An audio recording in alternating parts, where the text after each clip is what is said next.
4 kVA 400/200 volt single phase transformer है, resistance per unit दे रखा है एंड रिएक्टेंस 0.06 पर यूनिट दे रखा है। It's actual resistance and reactance refer to HV side.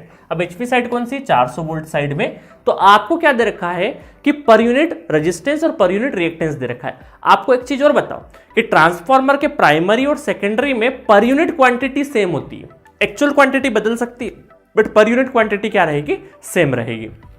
तो पर यूनिट है। अब आपको क्या करना है, देखिए सपोज करिए ये रेजिस्टेंस, आपको रेजिस्टेंस पर यूनिट गिवन है, तो आपको रेजिस्टेंस का जो actual value divided by Z base. तो अब अगर एक्चुअल वैल्यू निकालनी, एक्चुअल रेजिस्टेंस निकालना है तो पर यूनिट में हम क्या करेंगे, जेड बेस का मल्टीप्लाई करेंगे। और जेड बेस निकालने के तरीके मैंने आपको सिखा दिए हैं। जेड बेस निकालने के तरीके, दो तरीके से आप जेड बेस निकाल सकते हो। पहला तरीका है तो kV² डिवाइडेड बाय MVA। तो ये ज्यादातर आपका कहाँ चलता है, ये वाला फॉर्मूला पावर सिस्टम में, क्योंकि वहां किलो वोल्ट और MVA में ज्यादातर रेटिंग होती है। बट यहां पर देखो वोल्टेज वोल्ट के फॉर्म में है, तो या फिर इसको ऐसा भी कर सकते हैं, वोल्ट का square divided by volt ampere, है ना, इस तरीके से भी कर सकते हो। तो जेड बेस हम अगर निकालते हैं तो वोल्ट का स्क्वायर, एचवी साइड पूछा है तो 400 का square divided by volt ampere कितना है, 4 kV, ठीक है। तो 4 चौक कितना हो गया, 16 इंटू 1000 और 4000, ठीक है। तो 3 तो गया, 4 चौक 16 मतलब 40, तो 40 हो गया।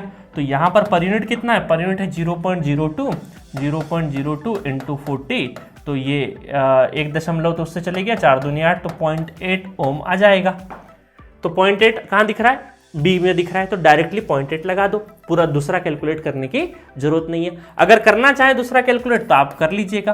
तो दूसरा कैलकुलेट अगर हम देखें तो यहाँ पर एक्चुअल अपॉन 0.06 इंटू बेस कितना है 40, तो 6 चौक 24 हो गया, 2.4 हो गया, ठीक है, 2.4 ओम। तो B is the correct answer, ठीक है, समझे।